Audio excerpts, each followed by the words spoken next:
My mom and sister called the cops on my 5-year-old daughter. I came back from a work trip a day early and found her sobbing in front of 2 officers. She was terrified, thinking the strange men were going to take her away. I didn't scream. I acted. A week later, they were the ones screaming. I came home a day early, not because I missed my kid or had some motherly sixth sense. Just a canceled client meeting in Austin and a sudden free evening. Before I tell you how I systematically dismantled their perfect little lives, let me know in the comments where are you listening from, and what time is it I am sharing this at 2 in the morning from my new porch in Denver. I figured, why not take the night train? Surprise clean in the morning, maybe grab donuts on the way. And okay, maybe my stomach felt off, but that is basically my default setting when Oriana is involved. The key turned quieter than usual. Probably because I turned it slow, like I was bracing myself for something. I just did not expect that something. 2 cops were standing in the living room, one scribbling in a notepad. The other, a young guy with a polite face, was crouched down talking to my kid. My 5-year-old daughter, Clean, was curled up on the edge of the couch. Her arms were pinned to her sides, clutching her communication tablet to her chest like a shield. She was staring at the floor like she was waiting for a prison sentence. Clean has severe social anxiety. She had just started finding her voice again, using that specialized tablet. And now, she looked completely broken. Oriana was looming nearby with her arms crossed, looking like a judge who already had the verdict. Stephanie was holding her 4-year-old daughter, Orella. Orella was sniffly and fake, sobbing into Stephanie's shoulder. For a second, I thought maybe they were at the wrong house. Maybe they had popped in to ask for directions. But then one officer looked up at me. He nodded slightly. "Good evening. You must be Madeline, Clean's mother." I nodded. "Yes, what is going on here?" He shifted slightly, positioning himself between me and Clean. Not aggressively, just protectively. His tone softened. "Everything is all right. We were just responding to a call. There was a report of a violent outburst from a child. We were told you were out of town, so we have been speaking with Oriana and Stephanie." I looked straight at Oriana. I did not yell. I did not let my voice shake. I simply stared at her. "You called the police on a 5-year-old. Stephanie jumped in like I had offended her. She attacked Orella. She was completely out of control." "Right. Orella, who was currently working her way through a graham cracker, sneakily watching Clean like she had won a prize. The prize was Clean's tablet. Orella had wanted to play games on it. When Clean pulled it back to protect her only way of communicating, they called the police to teach her a lesson. Clean still had not looked up. Her little body was shaking so hard I could hear her shoes tapping the wooden floor. I walked over, sat beside her, and pulled her into a tight hug. "She did not attack anyone," I said to the officers, my voice perfectly level. "This is an augmentative communication device. It is medical equipment. My niece wanted it to play a mobile game." The older officer sighed, closing his notepad. "Ma'am, we came because we were required to respond. Honestly, this kind of call is not what emergency services are for." He turned to Oriana. "If this happens again, it will be considered a misuse of emergency services. Do not waste our time." They walked out. The front door clicked shut. Silence settled into the room, thick and suffocating. Oriana looked at me, expecting an apology for my tone. I just picked up Clean and carried her toward the hallway. "Are you not going to discipline her?" Oriana demanded. I stopped. I turned my head just enough to see her. "You are done here, both of you. Leave my house. You cannot talk to us like Stephanie started." "Get out," I said. My voice was quiet. It was colder than the winter air outside. They grabbed their coats and huffed out the door. The lock clicked shut. That night, back home, I was washing Clean's hair, helping her into pajamas, and reading her a book about a brave little forest animal. It was our usual routine, Except I kept stumbling over the words because my brain simply would not shut up. Clean was incredibly quiet. Finally, she pressed her face into my neck and whispered, "Am I a bad girl?" My heart cracked, but I kept my breathing steady. "No, sweetie, you are perfect. Some adults just do not know how to act, and I will never let them scare you again." I stayed in her room until 11:45 at night. I listened to the soft rhythm of her breathing, making sure she was fully asleep. The strange in-between moment settled over the house. Quiet on the outside, absolute clarity on the inside. I walked into the kitchen and opened my laptop on the island counter. The blue screen illuminated the dark room. I didn't draft an angry text message. I did not call anyone to demand an explanation. Screaming implies you still want to be heard, that you still want them to understand. I was completely done talking. I logged into my primary banking portal. For 5 years, I had been the designated family bank. I clicked on the recurring payments tab. There it was. An auto draft of $850 for Stephanie's luxury SUV lease. She had convinced me she needed a safe car for Orella, but it was just a status symbol she could not afford. I hovered my cursor over the active status. Click. Canceled. I scrolled down to the next item. $450 for Oriana's Homeowners Association fees and her monthly country club membership. She claimed she needed the networking opportunities. It was really just a stage for her to pretend she was wealthy. Click. Canceled. In less than 2 minutes, $1,300 evaporated from their monthly safety net. I deleted their saved account numbers. I blocked the automatic utility transfers. I severed every single financial cord that kept them afloat. They were completely dependent on my income to maintain their illusions of grandeur. They thought my money was an entitlement, a tax I owed them for the privilege of being part of their family. They assumed I would always be the quiet, obedient fixer who smoothed things over to keep the peace. I closed the browser. A strange, unfamiliar feeling bloomed in the center of my chest. It was not anger or resentment. It was pure, unadulterated relief. I had spent years bending over backward for women who treated my child like an inconvenience in a punching bag. Now, the bank was closed permanently. They had used their power to terrify a 5-year-old child. Now, I was going to use my power to systematically dismantle their comfortable lives. Tomorrow, the bank would try to process those payments. Tomorrow, they would realize their free ride was over. I was not going to warn them. I walked over to the kitchen window and pushed the thin curtain aside. My small, modest house sat on the edge of a wealthy Denver suburb. Just 3 streets over, barely visible through the tall pine trees, sat the massive family estate. The sprawling, 6-bedroom colonial house where Oriana lived. The lights were still on in the master suite. Oriana was probably awake, drinking a glass of expensive wine that I had unknowingly paid for, complaining to Stephanie about how disrespectful I had been. She loved playing the victim in a tragedy she directed herself. She loved that house. She treated it like her kingdom, a monument to her impeccable taste and social standing. She hosted garden parties and charity committee meetings there, parading around like the absolute ruler of the family dynasty. There was just one massive, undeniable problem. A problem Oriana conveniently chose to forget after my father passed away. I left the window and walked into my home office. I opened the bottom drawer of my filing cabinet, the one locked with a small metal padlock. Inside sat a heavy, fireproof lockbox. I spun the combination dial and lifted the heavy lid. It smelled like old paper and dried ink. I reached past the birth certificates and passports. At the very bottom lay a small, tarnished brass key and a faded business card. The card belonged to Jacob, a senior estate attorney who had been my father's closest friend. My father, John, was a quiet man.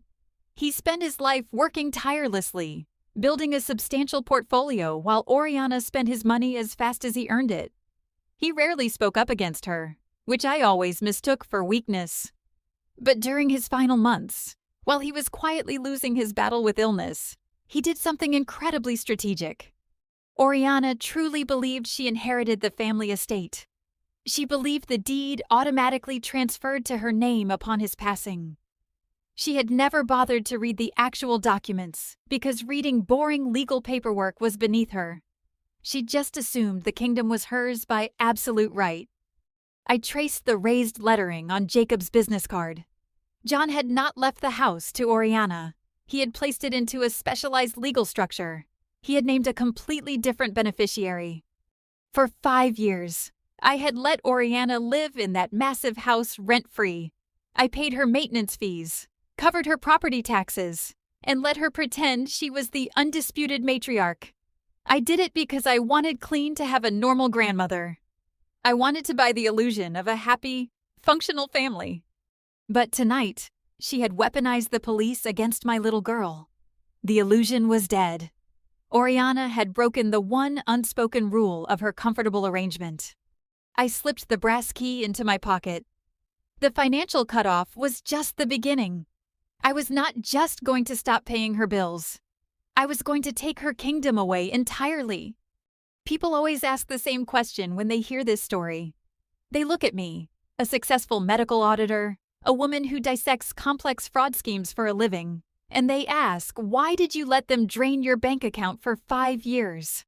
How could you be so smart with numbers and so blind with your own family? The answer is the invisible chain of the survivor. Growing up, I was never the favorite. That title belonged exclusively to Stephanie. Stephanie was the golden child, a walking trophy of perfect grades, perfect hair, and a color-coded personality that mirrored Oriana flawlessly. She learned how to manipulate Oriana's vanity before she could even spell her own name. I was the difficult one.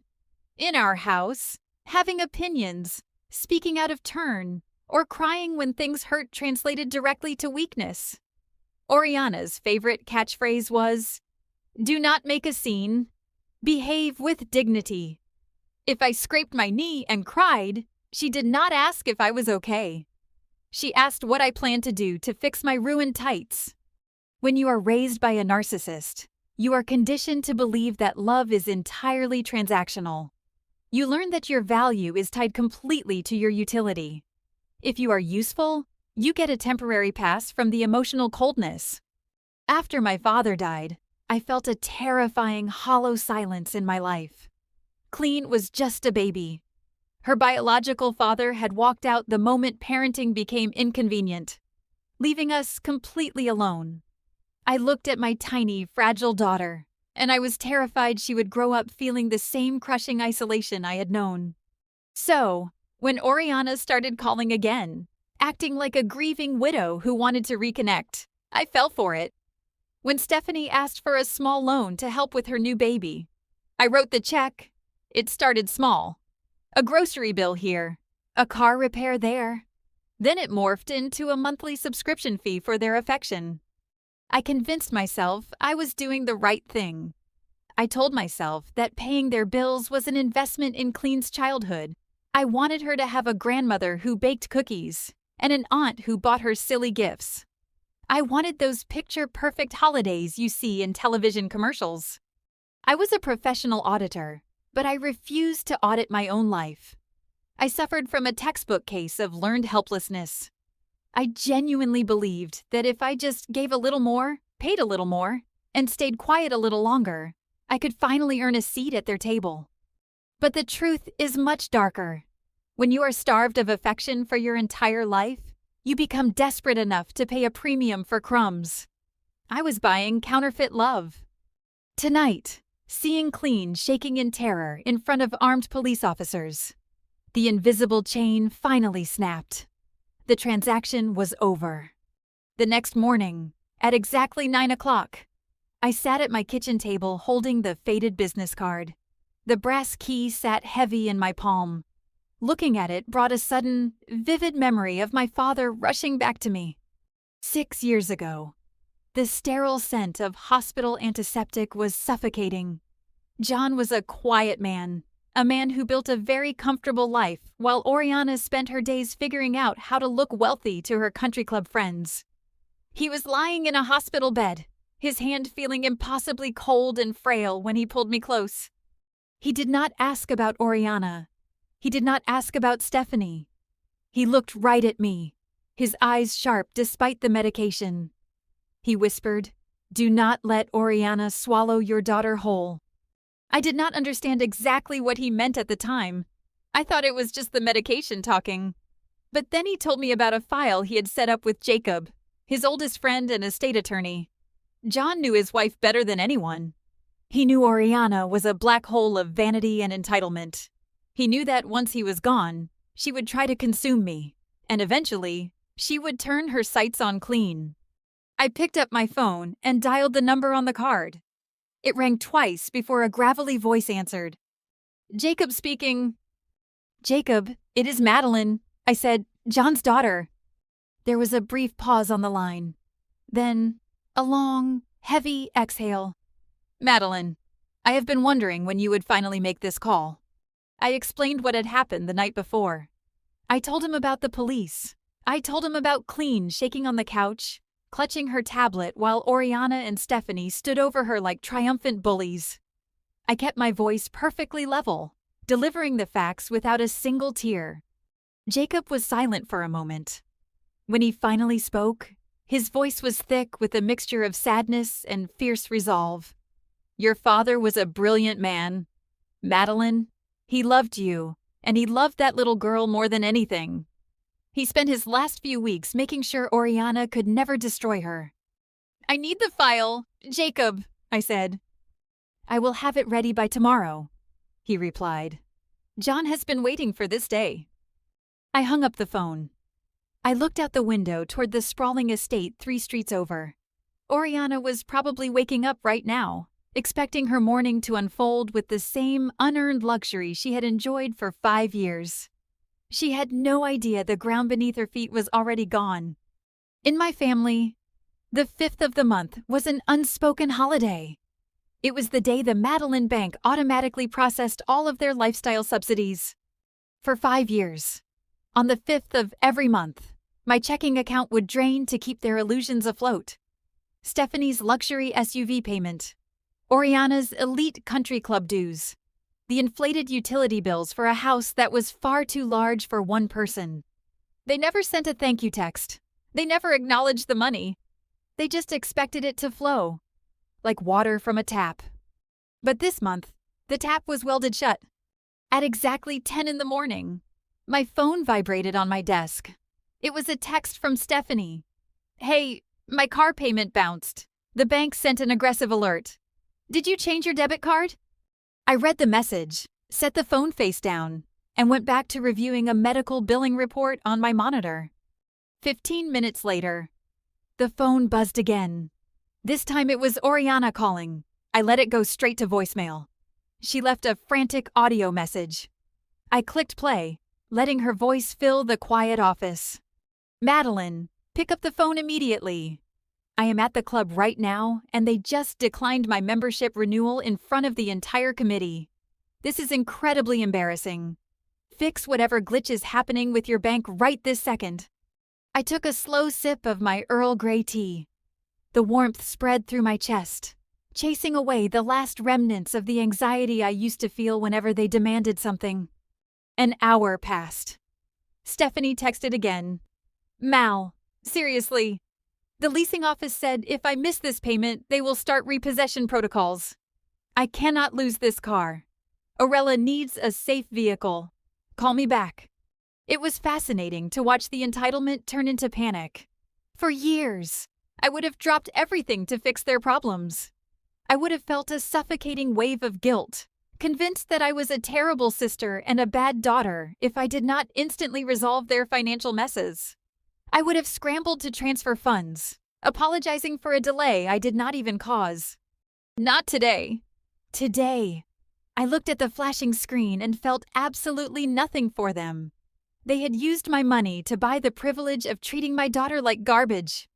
I opened my phone settings, went to their contact profiles, and pressed the block button for both of them.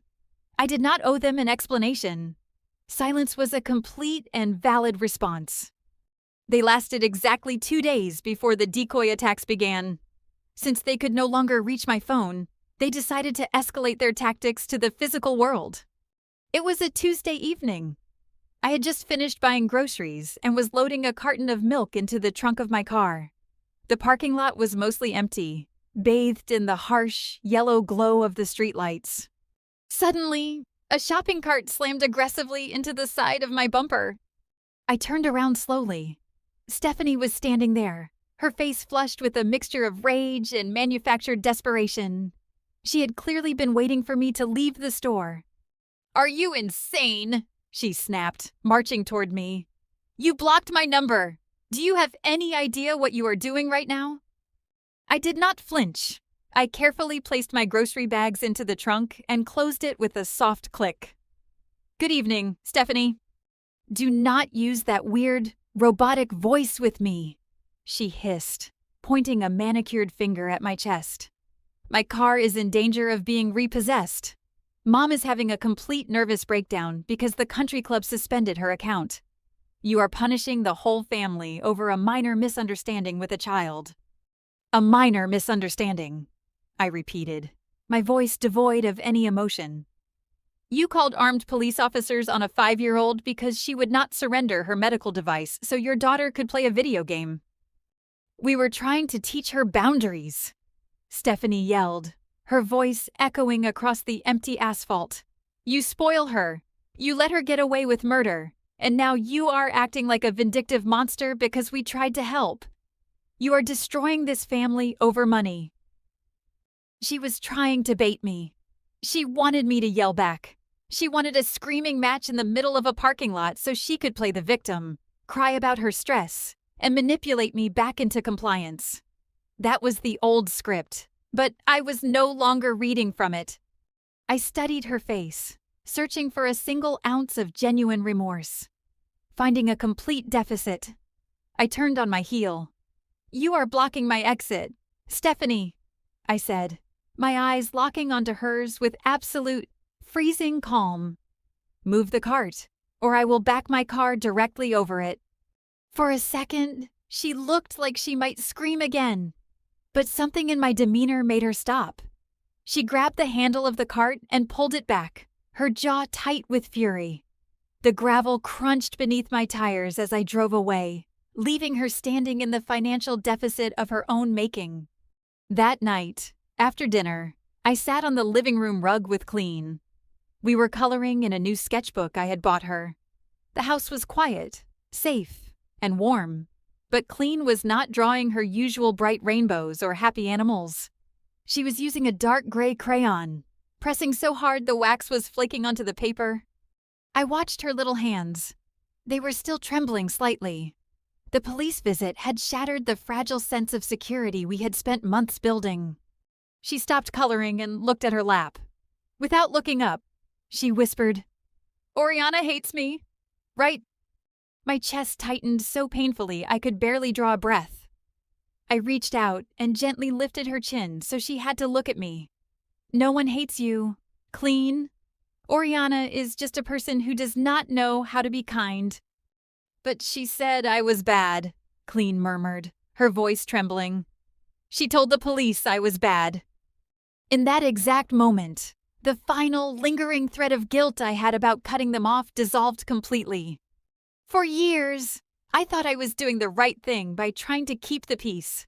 I thought if I just paid the bills, if I just smiled and absorbed Oriana's passive-aggressive comments, I was protecting my daughter from a fractured family. I thought tolerating their toxicity was a noble sacrifice. But looking at my daughter's terrified eyes, I realized the horrifying truth. Tolerating toxicity is not a sacrifice. It is complicity. By allowing them into our lives, by paying for their luxurious lifestyles. I was not buying a family for Clean. I was funding her abusers. I was teaching my daughter that she had to accept mistreatment from people just because they shared our bloodline. I was not protecting her. I was serving her to them on a silver platter. I pulled Clean into my lap and wrapped my arms entirely around her. "Listen to me, sweetie," I said, making sure my voice was strong and steady. You are kind, you are smart, and you are incredibly brave. What Oriana did was wrong. It was very, very wrong. And I promise you, on my life, neither she nor Stephanie will ever step foot inside this house again. They will never speak to you again. She buried her face in my shoulder and let out a long, shaky breath. As I carried her to bed, I felt a profound shift inside my own mind. The woman who used to apologize for taking up space, the woman who wrote checks to buy counterfeit love, was gone. I was no longer the family peacekeeper. I was a shield. And a shield does not negotiate with the sword. The next morning, I woke up with absolute clarity. It was time to prepare for war, and I was going to fight it using the only weapons I truly trusted: numbers, facts, and legal documentation. My job as a medical auditor requires a very specific set of skills. I spend my days tracking down microscopic anomalies in massive corporate billing records. I hunt for inflated invoices, phantom charges, and systemic financial manipulation. I am trained to look at a chaotic mountain of data and extract the undeniable, objective truth. It was time to audit my own life. I sat at my desk and opened a blank Excel spreadsheet. I logged into my bank's archival system and began downloading the transaction history for the past 5 years. Every transfer, every autopay, every emergency loan that was never repaid. I created columns. I highlighted Oriana's expenses in red and Stephanie's in yellow. The numbers started piling up. It was not just the car lease and the country club. It was the emergency plumbing bill Oriana claimed she could not afford, which magically coincided with her buying a designer handbag. It was the private preschool tuition I secretly subsidized for Stephanie's daughter, Aurella, while Stephanie worked part-time as a freelance event planner and spent her afternoons at luxury spas. I tracked the utility bills for the massive family estate. Oriana had consistently inflated the amounts she asked me for, pocketing the difference. She was skimming money off her own daughter to fund her vanity projects. I worked in total silence for 4 hours. My fingers flew across the keyboard, categorizing, summing, and formatting. I did not feel angry as the total climbed higher and higher. I felt vindicated. This spreadsheet was the ultimate proof of their exploitation. It stripped away all their fake moral superiority and exposed exactly who they were: parasites. When I finally hit the auto-sum button at the bottom of the column, the final number flashed on the screen. Over 5 years, I had transferred exactly $90,420 to them. $90,000 stolen from my daughter's future to fund their arrogance. I connected my laptop to the printer. The machine whirred to life, spitting out page after page of highlighted, categorized financial ruin. I took the stack of warm paper and placed it neatly inside a black leather portfolio. This was not a list of grievances. It was an indictment. If they ever tried to drag me into a public argument, if they ever tried to play the victims to our extended family, I would not yell. I would simply open this folder. When starving a narcissist of their primary resource, you have to expect an extinction burst. Oriana could no longer reach my bank account, and Stephanie could no longer reach me in the parking lot. So, they decided to target the one place where I could not be entirely invisible. They targeted Clean's preschool. It started exactly 9 days after I canceled their auto payments. I arrived at the preschool for afternoon pickup, holding a small box of raisins for Clean. Usually, the other mothers would nod or offer a polite smile. Today, the coat room felt like a frozen tundra. 3 mothers were huddled near the cubbies, whispering rapidly. The moment I stepped through the door, the whispering stopped.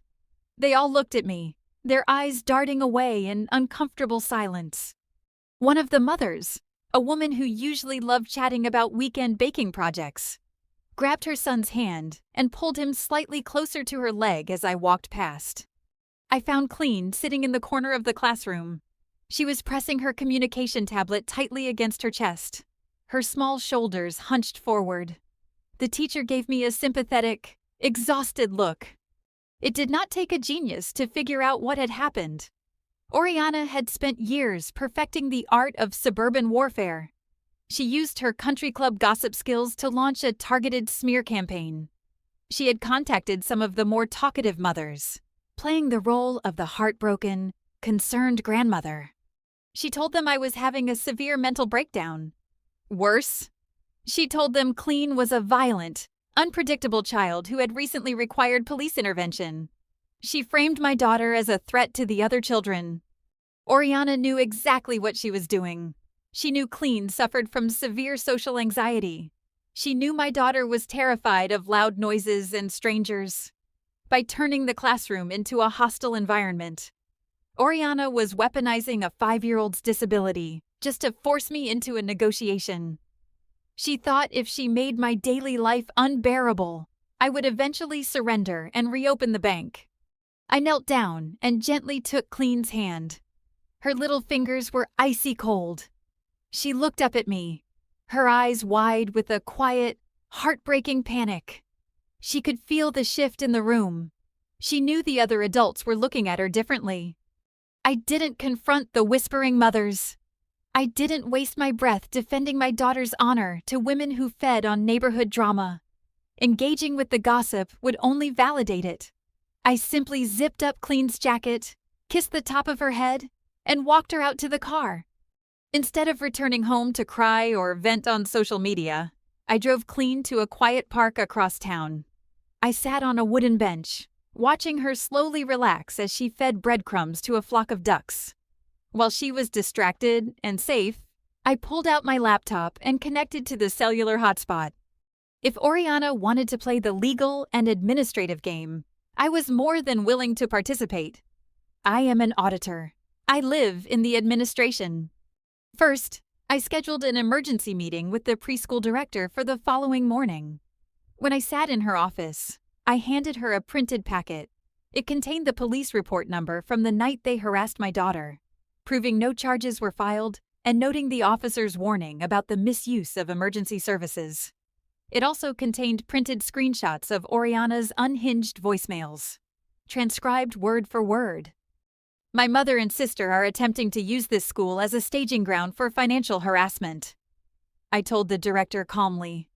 I am requesting 0 access.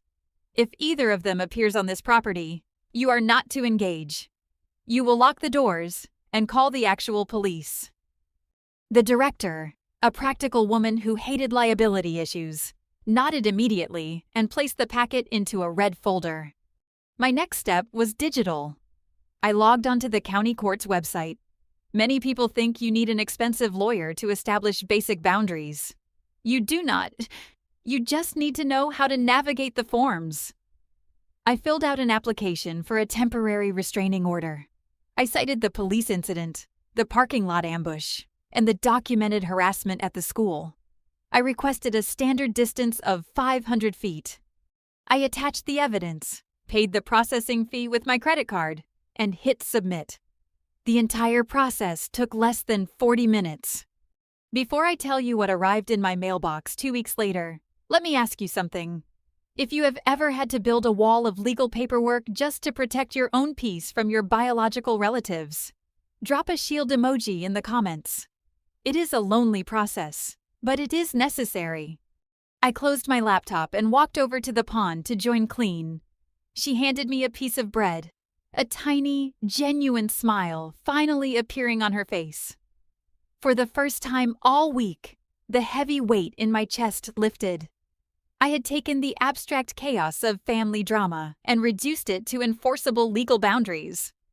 14 days passed in absolute, beautiful silence. The temporary restraining order had been served. According to a mutual acquaintance, Stephanie had thrown a glass vase against a wall when the process server handed her the paperwork. Oriana had reportedly taken to her bed for 2 days, claiming a sudden heart palpitation. I enjoyed my quiet coffee. I enjoyed watching Clean paint colorful dragons without looking over her shoulder. But I knew the silence was just the eye of the hurricane. Narcissists do not retreat when you set a boundary. They view it as a personal insult that must be avenged. The retaliation arrived on a Thursday afternoon in the form of a thick, certified envelope. I signed for it at the door. The return address belonged to a boutique law firm downtown. The kind of firm that charges $500 an hour to write aggressive letters meant to bully people into submission. I took the envelope into my office and sliced it open. It was a formal demand letter, 3 pages long, printed on heavy cream paper. Oriana and Stephanie had officially hired legal representation. The lawyer claimed that by abruptly cutting off financial support, I was committing elder financial abuse against my mother, who had supposedly grown dependent on my income. It was a laughable stretch of the law, but it sounded terrifying on paper. The letter did not stop there. It demanded immediate reinstatement of Oriana's monthly allowance and the clearance of Stephanie's vehicle arrears. If I refused, they threatened to petition the court for grandparents' rights. They claimed I was a hostile parent alienating a loving grandmother, and they would demand unsupervised weekend visitation with Clean. They were trying to use the legal system as a weapon of terror. They knew Clean was my entire world. They figured if they threatened to take my daughter away, even for a few weekends, I would panic, fold, and open my wallet just to make the lawsuit disappear. I read the letter a second time. A normal person might have felt a cold sweat breaking out. A normal person might have picked up the phone and begged for a truce. I just started laughing. It was a quiet, dry laugh that echoed in the empty room. They thought they had outsmarted me. They thought bringing a lawyer into the mix would intimidate the quiet, obedient daughter they had bullied for decades. They forgot what I did for a living. They forgot that I read legal and financial documents for breakfast. I drove to Jacob's office the very next morning. His law firm was located in an older, quiet part of Denver, filled with dark mahogany furniture and the smell of ancient leather-bound books. Jacob was waiting for me in his conference room, a thick manila folder resting on the polished table. I slid Oriana's demand letter across the table to him. Jacob put on his reading glasses, scanned the 3 pages, and let out a dismissive snort. Elder financial abuse. Jacob scoffed, tossing the letter aside. Your mother is 58 years old, perfectly capable of working, and you have no legal obligation to fund her country club lifestyle. And as for grandparents' rights, Colorado law is very strict. Without a pre-existing, significant relationship that benefits the child, a judge will throw this out before lunch. I know, I said, my voice steady. They are just trying to scare me. They want me to panic and settle. Well, Jacob said, resting his hands on the manila folder, it is time to stop playing defense.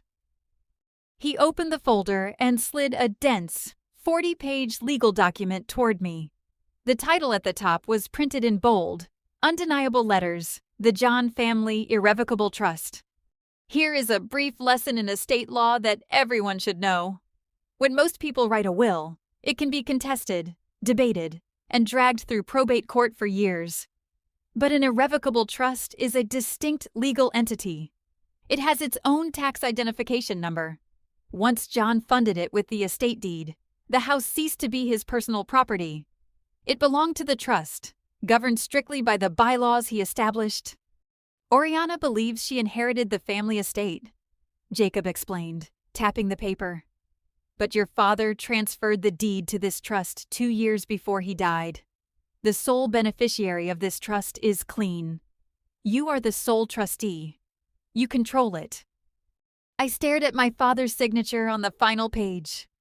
Oriana possesses what we call a conditional life estate, Jacob continued, his eyes gleaming with professional satisfaction. She is allowed to reside in the property rent-free. However, John included a very specific morality clause. If the resident ever commits an act that harms, threatens, or causes emotional distress to the primary beneficiary, Clean the life estate is immediately terminated. The pieces clicked together in my mind with terrifying precision. Calling armed police officers to intimidate a disabled 5-year-old was not just a cruel parenting choice. It was a direct, documented violation of the trust agreement. Oriana had not just lost her monthly allowance. By trying to terrorize my daughter, she had legally evicted herself. I spent the weekend preparing. I did not need to practice any speeches. I did not need to hype myself up in the mirror. I just needed to organize the data. I took the 40-page irrevocable trust document and placed it inside my black leather portfolio. Behind it, I placed the 5-year financial audit trail I had meticulously calculated. And behind that, I placed the official police report from the night they terrorized Clean, highlighting the officer's note about the unnecessary emergency call. On Monday morning, I had Jacob's assistant send a formal email to the boutique law firm Oriana had hired. I agreed to an in-person mediation meeting. I stipulated that the meeting must take place on Wednesday at 2 p.m, and it must occur at the family estate. Oriana's lawyer agreed immediately. I knew exactly why they wanted it at the house. Oriana wanted home field advantage. She wanted to sit at the head of her massive mahogany dining table, surrounded by expensive art and crystal chandeliers, forcing me to walk into her kingdom as the submissive, apologetic daughter. She wanted the psychological high ground. She had no idea she was inviting the landlord in for an inspection. On Wednesday at noon, I dropped Clean off at a trusted friend's house. I kissed her forehead and promised I would be back before dinner. Then, I went home and changed my clothes. I did not wear a casual sweater or jeans. I put on a tailored navy blue suit, the one I wear when I have to present a multi-million-dollar fraud case to corporate executives. I was not going to this meeting as a daughter. I was going as an auditor, and I was going as a trustee. I picked up the heavy black portfolio from my desk. The leather felt cool and smooth against my palm. Before we walk into that dining room and flip this entire family hierarchy upside down, I want to know something. If you are ready to see exactly what happens when a narcissist's false reality collides with cold, hard documentation, hit the like button right now. The heavy oak front doors of the family estate were already unlocked when I arrived. I pushed them open and stepped into the grand foyer. The air inside was thick with the scent of fresh lilies and Oriana's expensive, suffocating perfume. It felt exactly like the museum. It was a monument to a woman who cared more about appearances than actual human connection. I walked down the long hallway toward the formal dining room. They were already seated. Oriana sat at the head of the massive mahogany table, her posture rigid, wearing a silk blouse and a perfectly practiced expression of wounded dignity. Stephanie sat to her right, aggressively tapping her manicured nails against her phone screen. Across from them sat a man in a sharp, overly tailored gray suit. He had a slick leather briefcase open in front of him. This was the boutique lawyer they had hired to intimidate me. I did not offer a greeting. I simply pulled out the chair at the opposite end of the table, sat down, and placed my black leather portfolio carefully in front of me. The lawyer cleared his throat and adjusted his tie. Madeline, thank you for agreeing to this mediation. My clients are hoping we can resolve this unfortunate family dispute without involving a judge. However, we need to address the severe emotional and financial distress you have intentionally inflicted upon your mother and sister. I folded my hands and looked at him. He took my silence as a sign of submission and leaned forward, his voice dripping with condescension. You abruptly terminated critical financial support that your mother relies on for her basic standard of living. This borders on elder financial abuse. Furthermore, your attempt to isolate your daughter from her loving grandmother is a textbook case of parental alienation. If you do not reinstate the monthly stipends immediately and cover the arrears on Stephanie's vehicle, we will petition the court for full grandparents' rights. Oriana dabbed the corner of her dry eye with a tissue. Stephanie crossed her arms, looking at me with a triumphant, arrogant smirk. They genuinely believed they had won. They thought this man in a gray suit was going to force me back into my role as their obedient, terrified bank account. He went on for another 4 minutes, outlining exactly how selfish I had been. He spoke about family loyalty. He spoke about the sacrifices Oriana had supposedly made for me. Every word he said was a calculated strike designed to trigger my old childhood guilt. Years ago, A speech like this would have made me break down in tears. I would have reached for my checkbook just to make the uncomfortable tension stop. But sitting there today, listening to a stranger lecture me about family loyalty on behalf of two women who had terrorized a disabled 5-year-old, I felt nothing but absolute, freezing clarity. When the lawyer finally ran out of breath, he leaned back in his leather chair, waiting for me to surrender. I unzipped the black leather portfolio. I did not raise my voice. I did not sound angry. I spoke with the exact same tone I use when presenting a forensic audit to a corporate board of directors. "You mentioned elder financial abuse," I said, pulling out the first stack of spreadsheets. "Over the past 5 years, I have transferred exactly $90,420 to Oriana and Stephanie. Here is the itemized audit trail." I slid copies of the spreadsheet across the mahogany table. The lawyer picked it up, his brow furrowing as he looked at the highlighted columns. "You will see that last October, Oriana requested $800 for an emergency plumbing repair. Bank records show that exact amount was spent 2 days later at a luxury boutique downtown. You will also see Stephanie's monthly grocery allowance was frequently diverted to a high-end day spa. I was not funding their survival. I was subsidizing their vanity." Stephanie's face flushed a deep, angry red. "You have no right to track my spending. You gave us that money as a family." "I am not your mother," I replied, my voice dead calm. "I am a medical auditor. I track fraud for a living, and this family is a fraudulent enterprise." Oriana slammed her hand on the table. "How dare you speak to us this way in my house? You will leave this property right now, and you will not come back until you are ready to beg for our forgiveness." "Your house?" I asked, tilting my head slightly. The lawyer interjected, trying to regain control of the room. "Yes, her house. And if you refuse to comply with our terms, Oriana has every right to ban you from this family estate forever." I reached into the portfolio again. I pulled out the heavy, 40-page legal document with my father's signature on the final page. I slid the irrevocable trust directly in front of the lawyer. "You are a terrible attorney," I said softly. "You forgot to check the county property records before you threatened me. My father never left this house to Oriana. He transferred the deed into an irrevocable trust 6 years ago. The sole beneficiary is my daughter. Clean, I am the sole trustee." The lawyer's eyes widened as he scanned the first page. Oriana's jaw actually dropped. The color completely drained from her face as she looked at the document. I watched Oriana's eyes dart wildly across the legal text, even though I knew she could not comprehend half of the terminology.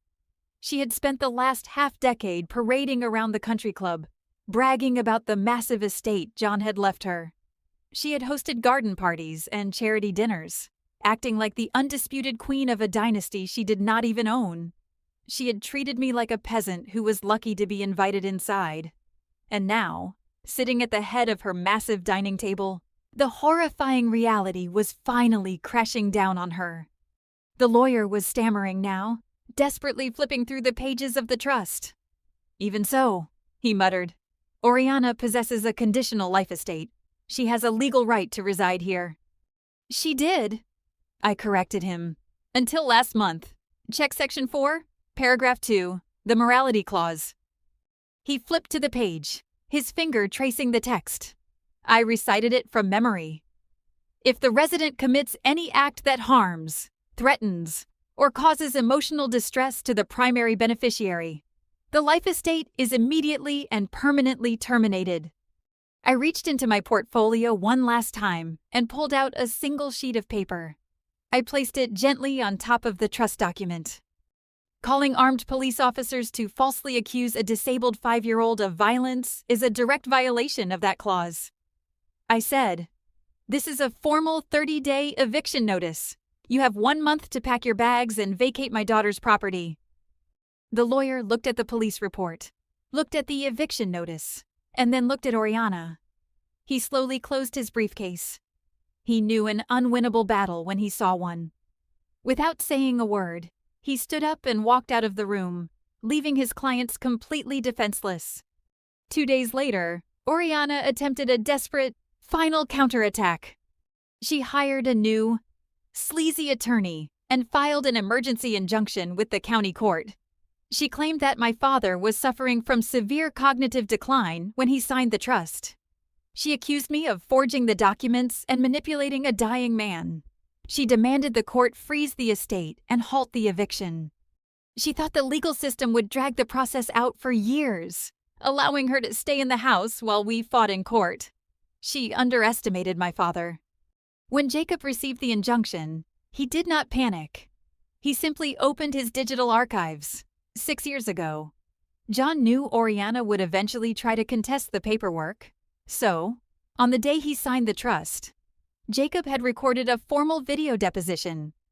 Jacob emailed the video directly to the judge and Oriana's new lawyer.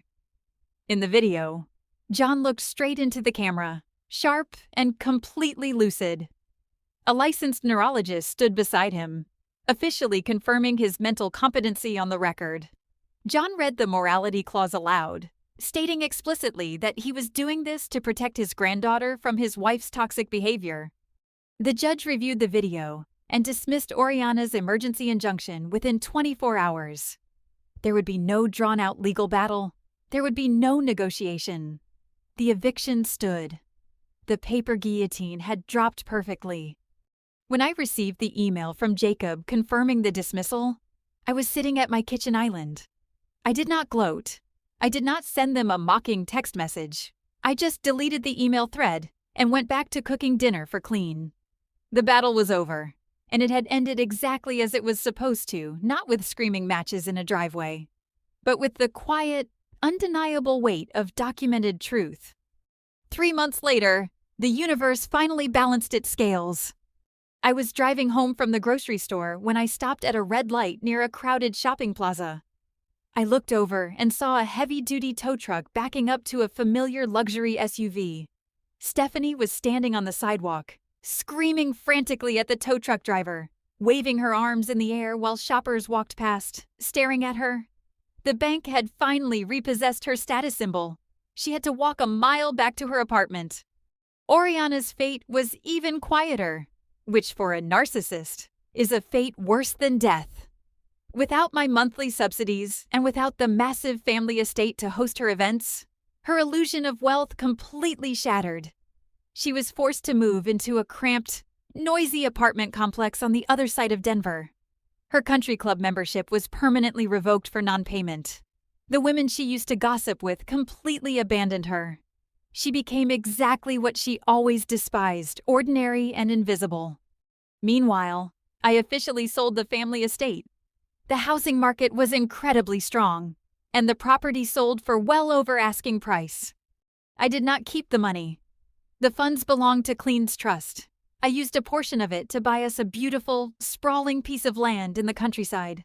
A small farm surrounded by old apple trees and wooden fences. It was a place where the air felt clean, far away from the toxic suburbs. Clean changed completely. Once the threat of Oriana and Stephanie was permanently removed from her life, her social anxiety began to melt away. She stopped carrying her communication tablet like a shield. Last week, she laughed so loudly while chasing our new rescue dog across the grass that the sound echoed through the trees. It was the most beautiful sound I have ever heard.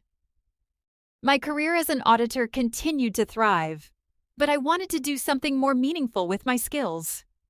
I sat down with Jacob, and together, we established a small, anonymous legal aid fund. We used the remaining interest from the trust to provide free legal documentation and financial auditing services for single mothers who are trying to escape financially abusive families. We take the women who feel trapped, the women who think they have to pay for love, and we teach them how to build their own paper fortresses. We give them the tools to cut their own invisible cords. Sometimes, I look back at the woman I used to be, the woman who meticulously transferred $1,300 every single month just to avoid an argument. I don't feel angry at her anymore. I just feel a deep sense of compassion for how scared she was. She had to break completely before she could learn how to rebuild. Now, looking at the apple orchard and watching my daughter thrive. I know that every tear, every spreadsheet, and every cold legal document was worth it. I am standing on my new wooden porch right now. It is 2 a.m, and the Denver air is crisp and cold. I have a hot cup of tea in my hands, and I am looking up at a sky full of impossibly bright stars. The house behind me is completely silent, except for the soft sound of Clean and our dog sleeping peacefully in the living room. There are no frantic text messages lighting up my phone. There are no voicemails demanding money or attention. There is no lingering fear that someone is going to show up at my door to tell me I am not good enough. There is just the quiet, steady rhythm of a life that I built with my own 2 hands. People often ask me if I feel guilty. They ask if I miss having a mother or a sister, especially during the holidays. They tell me that forgiveness is a virtue, and that carrying a grudge is like drinking poison. But setting a boundary is not holding a grudge. It is building a door. And locking that door to keep monsters away from your child is not a sin. It is the most sacred duty a mother has. I used to think I was broken because I did not fit into my family's perfect mold. I used to think I owed them my life, my income, and my sanity simply because we shared the same last name and the same history. But surviving them taught me the most important truth I will ever know. Family is not defined by the blood in your veins. It is defined by the people who would never dare use that blood to bleed you dry. If you are listening to this, and you are currently transferring your hard-earned money, your energy, or your peace of mind to people who treat you like an inconvenience, I want you to hear me clearly. You do not owe them anything. You are allowed to stop paying the toll. You are allowed to walk away in absolute silence. If my story gave you the strength to finally set your own boundaries, if it reminded you that your peace is worth fighting for, please subscribe to the channel. Share this with someone who is still trapped in the cycle, someone who needs to hear that there is a beautiful, quiet life waiting for them on the other side of the word no. Stay safe, protect your peace, and remember your worth. Do not wait for an apology that is never going to come. Do not wait for them to suddenly realize your value. Take your power back today. Build your fortress, organize your documents, and step out of the shadows. The world is so much brighter when you are no longer paying for the privilege of standing in the dark. The bank is permanently closed,